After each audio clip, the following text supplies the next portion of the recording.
1750 ને 2000 એવી રીતે સર્વિસ આપે છે। જ્યારે માત્ર સોલિસ કંપનીમાં પહેલી સર્વિસ 50 કલાકે, બીજી 500, ત્રીજી 1000, ચોથી 1500, પછી 2000, 3500, 4000, 4500 અને 5000।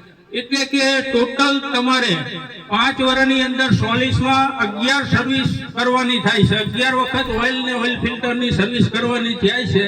જ્યારે અધર કંપનીમાં તમારે 5 વર્ષની અંદર 21 વખત 21 સર્વિસ કરવાની થાય છે। એટલે કે 21 વખત ઓઇલ બદલવાનું થાય છે।